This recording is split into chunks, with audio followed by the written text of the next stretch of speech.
Olá, tudo bem com vocês? Espero que sim, sejam todos muito bem-vindos aqui ao canal Transcendência. E neste vídeo nós vamos tratar de um tema praticamente desconhecido aos maçons brasileiros e aos brasileiros que de alguma forma se interessam por pesquisas maçônicas. Então neste vídeo eu vou falar um pouquinho sobre o rito maçônico italiano. Só há fontes de pesquisa sobre esse rito, obviamente em italiano, e portanto os pesquisadores que não conseguem ler nessa língua não conseguem obter informações sobre esse interessantíssimo rito maçônico. E o canal Transcendência vem trazer para vocês mais esse material exclusivo em língua portuguesa. Então, se você acha esse tipo de material útil, relevante, agregador, não deixe de nos apoiar, especialmente nessa época pela qual estamos passando. O canal precisa de apoio. Nós precisamos de apoio para manter esse trabalho no ar. E nos ajude então através da nossa página lá no Apoia-se. Estará aqui na descrição deste vídeo o link e eu vou fixar também no primeiro comentário. E se você tem interesse nos meus estudos e nas minhas obras mais recentes sobre maçonaria e maçonologia, também estarão disponíveis aqui na descrição do vídeo os links para você adquirir os meus e-books lá na página da Hotmart. Se você quer este livro aqui, o livro físico, curso elementar de maçonologia, também na descrição desse vídeo você encontrará o meu e-mail. Então você me manda um e-mail com os seus dados postais, seu CEP, seu endereço. Eu faço o cálculo do frete pelo correio e envio para você os dados. Você deposita na conta que eu vou indicar pelo e-mail e me avisa. Então eu autografo, se você quiser o livro autografado, me avise. Então eu autografo e envio para você pelo correio. Agora, nesse período de quarentena, nós não estamos enviando. Estou esperando terminar a quarentena para poder enviar. Mas não tem problema nenhum. Você faz o depósito, me avisa, o seu livro já fica reservado, autografado, devidamente envelopado, pronto para o envio. Então logo passe essa fase, eu vou enviar todos os livros que foram pagos pedidos e pagos nesse período, ok? Então, dados aí os nossos recados, deixa eu me ajeitar aqui na cadeira, vamos ao nosso tema. Então, o rito italiano ele pode ser dividido em duas grandes frentes, Então, temos o rito simbólico italiano e o rito filosófico italiano. O rito simbólico italiano ele nasceu em 1º de janeiro de 1862. E o nascimento do rito ele remonta o desejo da loja Ausonia, lá de Turim, de estabelecer uma maçonaria nacional, unitária e independente das influências estrangeiras que caracterizaram a maçonaria dos séculos XVIII e a primeira metade do século XIX. Então, o rito foi criado aí a fim de apoiar um projeto de unidade nacional ali do ressurgimento italiano, O ressurgimento italiano. E além dos propósitos políticos característicos e predominantes da maçonaria italiana no período, o projeto também visava um retorno às origens espirituais e iniciáticas da maçonaria, defendidas lá na Constituição de Anderson. Então, sendo assim, o rito ele estabelece-se como um rito que contempla apenas os 3 graus simbólicos, ou seja, aprendiz, companheiro e mestre. Entre os anos de 1874 e 1922, o rito simbólico italiano ele foi parte ativa e contribuiu em várias ocasiões para a defesa dos princípios de unidade e fraternidade na Itália, ali nos difíceis anos da consolidação da maçonaria italiana, que estava estruturalmente frágil pelo fato do Grande Oriente da Itália exercer apenas o controle nominal das lojas azuis, ou seja, as que operavam nos 3 primeiros graus que eu já citei, que constituíam ali a base real da instituição, porque na prática essas lojas acabavam obedecendo aos supremos conselhos dos ritos que praticavam. Em 1874, as lojas que seguiam o rito simbólico italiano, elas voluntariamente se fundiram com o Grande Oriente da Itália. mas apenas 5 anos depois, né, ou seja, em 1879, estabeleceu a sua própria grande loja. Como eu disse, né, os ritos eles acabavam sendo controlados ou estruturados e enfim, normatizados por oficinas chefes. E com o rito simbólico italiano, isso não foi diferente, né? Se fundou ali a Sereníssima Grande Loja do rito simbólico italiano. No entanto, em 1922, o rito simbólico italiano ele se funde, né? Na prática, uma vez que a Sereníssima Grande Loja do rito simbólico italiano ela abre mão da jurisdição ativa sobre as lojas praticantes. Então, na prática, ela se funde, essas lojas se fundem com o Grande Oriente da Itália, buscando ali a unificação na maçonaria italiana e permitindo então a realização do projeto de unificação da maçonaria italiana. E após a proibição da maçonaria ali por Mussolini, pelo regime fascista em 1925, o rito simbólico italiano ele não declara a sua dissolução, ou seja, a Sereníssima Grande Loja do rito italiano ela não declarou a sua dissolução, como fez o Grande Oriente da Itália, né, e as demais oficinas chefes de ritos. Na verdade, o Grande Oriente da Itália e essas oficinas chefes de rito, elas fizeram isso para garantir a proteção de seus membros contra a repressão do regime do Mussolini. No entanto, apesar de não haver essa declaração formal, né, não será até o período pós-guerra que as atividades do rito poderão regressar regularmente, né, especialmente depois que as constituições ali do Grande Oriente da Itália, de 1949, elas sancionaram definitivamente a separação das prerrogativas entre as oficinas chefes dos ritos e o Grande Oriente da Itália. Aqui no Brasil, isso aí aconteceria 3 anos depois, né? E desde então o rito simbólico ele continua o seu trabalho de defesa de um modelo ideal de maçonaria sem realizar atividades de proselitismo entre os membros do Grande Oriente da Itália. Ou seja, o rito simbólico italiano não é um rito que faz propaganda de si mesmo dentro da maçonaria italiana. Hoje, para se ter uma ideia, né, hoje existem cerca de 500 membros praticantes do rito simbólico italiano, que estão divididos em cerca de 20 colégios de mestres arquitetos, né, de onde se pode observar aí a característica de ser um rito de elite, considerando que o número de maçons pertencentes ao Grande Oriente da Itália, de acordo com as estatísticas de 2018, excede 23 mil membros. Bom, eu falei daqui da história do rito simbólico italiano, muito superficialmente, né, sobre o número de membros e as atividades políticas e tudo mais. Bom, e do ponto de vista iniciático? Bom, do ponto de vista iniciático, o rito simbólico ele transformou ali os 5 pontos de fraternidade. Os 5 pontos de fraternidade foram, digamos assim, as bases fundamentais do rito, que foram proclamados lá em Turim em 1862. Então esses 5 pontos de fraternidade eles foram transformados num verdadeiro manifesto dos propósitos espirituais e sociais da maçonaria por aqueles que seguem o rito simbólico italiano.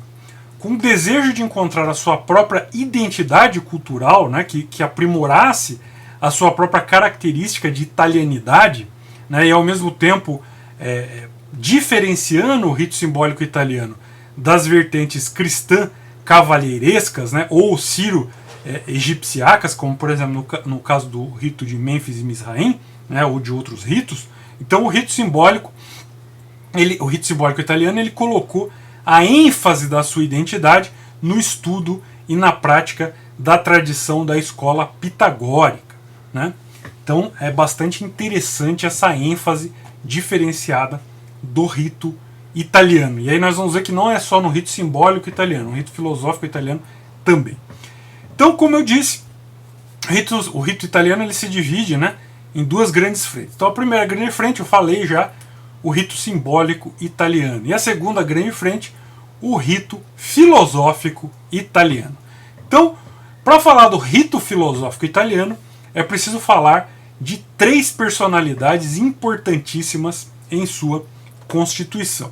Então a primeira personalidade é o Amedeo Rocco Armentano, que inclusive viveu parte da sua vida aqui no Brasil, vindo a falecer inclusive em São Paulo no dia 14 de setembro de 1966. Então essa é a primeira grande personalidade.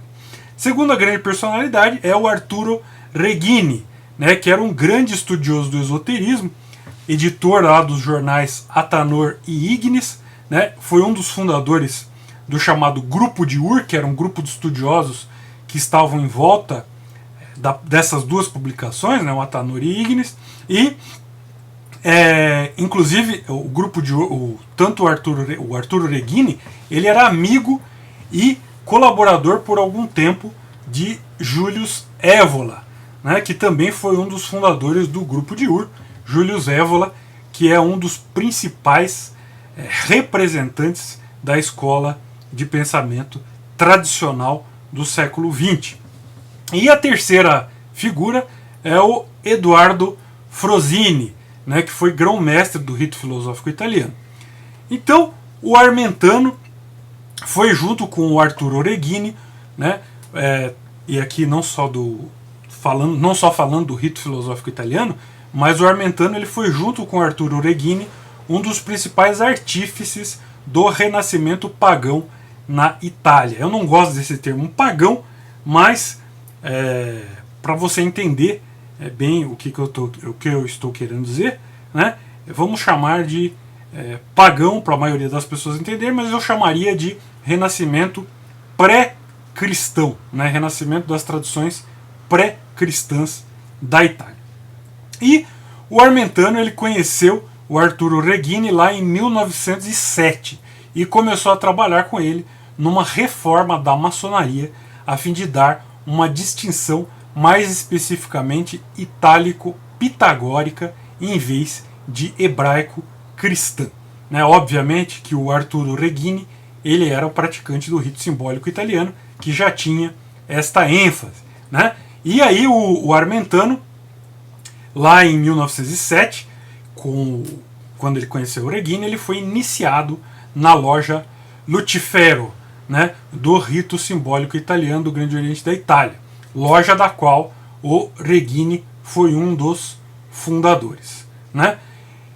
Por volta de 1909, 1910, o Armentano ele alugou a Torre Talau, né, que comprará alguns anos depois, com vista para o mar ali nas vizinhanças de Scalea, para que seja ali o local de encontro de uma escola pitagórica, que eles chamaram de escola itálica, que retomasse aquela antiga tradição pitagórica. Né? Nesse mesmo ano é instituído o rito filosófico italiano, do qual se tornaram expoentes, como eu já disse, o Armentano, que usava o nome iniciático de Ermete Consentino, e o Arturo Reghini e o Eduardo Frosini.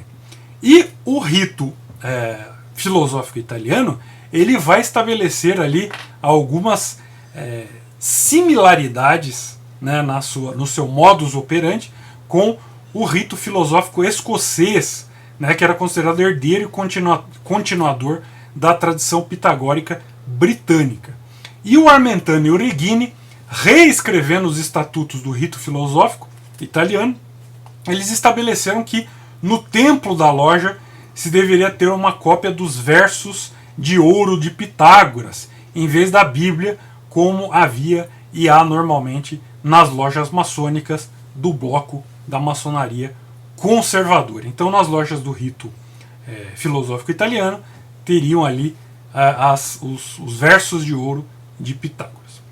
E em 18 de dezembro de 1923, constituiu com o Reghini e outros o sodalício pitagórico, né, que retomava ali o espírito da escola itálica de 10 anos antes. Então lembre que ele alugou a Torre Talau, né, que depois ele acabou comprando, para ser ali a sede da sua escola pitagórica.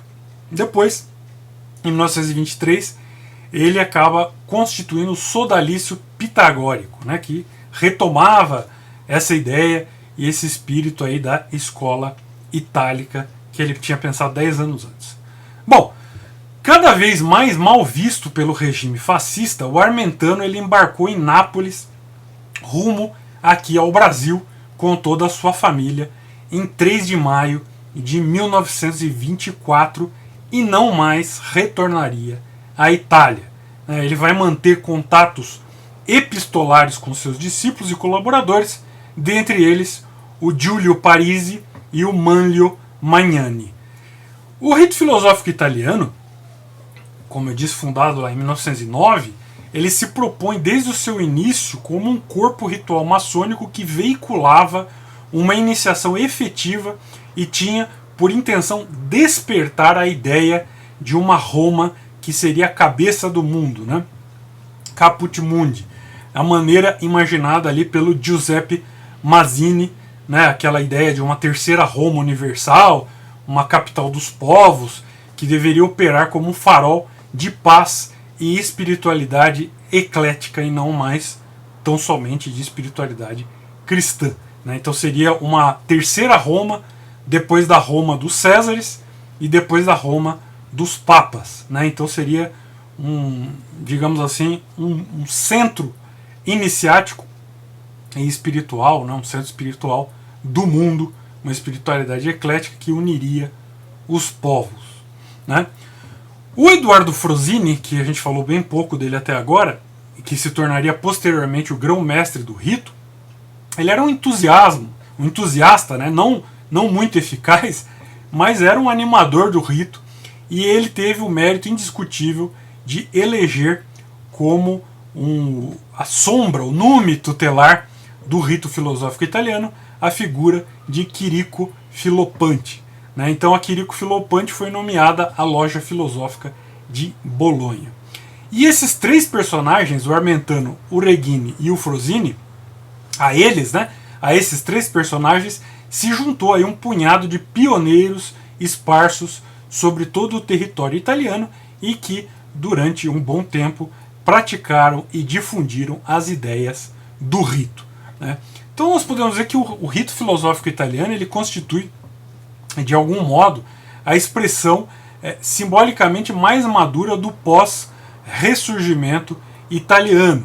Né? E os italianos que dele fizeram parte recomeçaram a sonhar e a operar pelo despertar daquela antiquíssima Italorum Sapientia. Né? Então as interferências políticas no rito daqueles anos, né, em conjunto ali com as brigas internas, os problemas internos, então isso aí constituiu, infelizmente, né, constituiu o limite histórico do rito.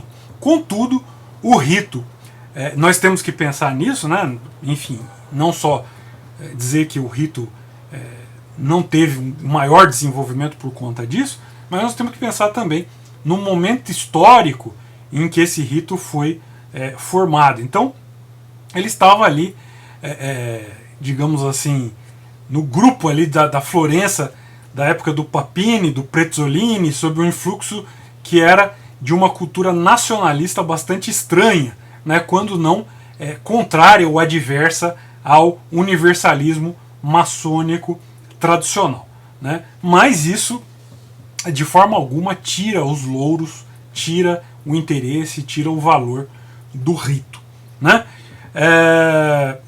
E pode-se dizer, aliás, que hoje, né, o rito filosófico italiano ele continua hoje, né, e pode dizer que o rito filosófico italiano hoje ele está livre desses problemas muito característicos ali daquela época, né, da época do Papini e do Prezzolini. Então, nós estamos em uma outra época e o rito filosófico italiano já está livre dos problemas daquela época, né, das ideias daquela época, né, das ideias contingentes, dos problemas contingentes daquela época. Né? Aliás, o rito filosófico italiano ele ressurgiu muito recentemente, ele ressurgiu em 9 de novembro de 1999, graças ao autor e pesquisador Michele Moramarco, né, que se dedica à exploração das antigas tradições espirituais itálicas, também como as pré-romanas, e se refere muito cuidadosamente né, as tradições, ali as antigas tradições espirituais itálicas, né, que eram desposadas na academia do Martílio Ficino. Aliás, o Marcílio Ficino eu já falei sobre ele aqui. Eu tenho um vídeo sobre as origens da maçonaria em que eu falo sobre a academia florentina, a academia pitagórica, né? E então o Michele Moramarco ele está especialmente voltado, né, a essa visão ali da academia platônica do Ficino, né, do Ficino, enfim. Ler as coisas em italiano você fica com a pronúncia na cabeça. Mas enfim. Então, quer dizer, ele pega essa ideia da academia platônica, né, da academia florentina, e ele traz essa ideia da academia florentina para o rito filosófico italiano atual, né? Então, o rito está, na verdade, ele está livre de quaisquer posições aí do neopaganismo atual, né? Então hoje existe um movimento, né, neopagão, aliás, um movimento que foi bastante fielmente descrito e condenado pelo Júlio Zévola, né, num texto dele que se chama Contra os Neopagãos. Então, felizmente, o rito filosófico italiano ele está livre dessas ideias, dessas posições neopagãs aí, né, tão comuns hoje em dia. Então lá existe um preâmbulo, né, da regra do rito filosófico italiano, e lá no preâmbulo da regra se diz que o rito filosófico italiano, que foi fundado em 1909 e restaurado em 1999, representa um dos polos tradicionais da maçonaria e traça a universalidade da tradição itálica. E aí ele fala, né, que essa tradição nascida ali das fontes, né, ali do Rei Numa, né, do sábio Rei Numa, né, das origens etruscas, das origens samnitas, né, então que esse fluxo tradicional ele flui tendo recebido os aportes das correntes pitagóricas e herméticas, né, por sua vez influenciados pela espiritualidade da Pérsia e do Egito, no grande mar de luz da Roma cristã. Né? Então ele fala, por exemplo, na cidade capitolina, a nova doutrina de vida se expressa em diversas formas ideais, bem como naquela corrente que, presente em pensadores muito diferentes entre si, tal qual Valentino e Justino, se conhece manifestado no platonismo cristão do Renascimento, do qual foi arauto Marcílio Ficino, né, na Academia Neoplatônica Florentina, né, no qual está, como eu já disse, baseado muito especificamente o rito filosófico italiano. Né. E o rito filosófico italiano, nós falamos que no rito simbólico italiano são 3 graus, né, como em toda a maçonaria simbólica, aprendiz, companheiro e mestre, e o rito filosófico italiano ele tem mais 4 graus. Né, mais 4 graus, então o rito italiano, de uma forma geral, são 7 graus. Então os 3 primeiros aprendiz, companheiro e mestre. Depois o 4º grau seria o mestre dos 10, né? O 5º grau, cavaleiro da Rosa Cruz italiana. O 6º grau, guardião da grande obra. E o 7º grau, o conde. Estão ouvindo miado? Meu gato que está aqui na porta. E o René Guénon, o grande esoterista e metafísico tradicional, ele considerava o rito filosófico italiano a base do renascimento iniciático e maçônico na Itália. E em um documento manuscrito, né, o Guénon ele comunica ali as potências maçônicas com as quais ele mantém contato, que o Supremo Conselho de Paris reconhece o rito filosófico italiano, com sede em Florença, como um rito perfeitamente regular. Bom, 24 minutos falando, estou com a boca seca aqui e vou encerrar, porque teria muito mais coisa para falar, mas acho que um apanhado geral a gente já conseguiu passar. Então, quem assistiu esse vídeo já tem aí uma visão panorâmica boa do rito maçônico italiano. Ok? Então, se você gostou do canal, gostou do vídeo, deixe seu joinha, inscreva-se no canal, deixe o seu like, comente, compartilhe nos grupos. Se você é maçom, participa de grupos maçônicos, compartilhe em grupos maçônicos. Enfim, nos ajude aqui a tornar o canal cada vez mais conhecido e a difundir os nossos vídeos e os conhecimentos que aqui são tratados. Ok? Então um grande abraço a todos, muito obrigado pela sua atenção e até o nosso próximo vídeo. Tchau!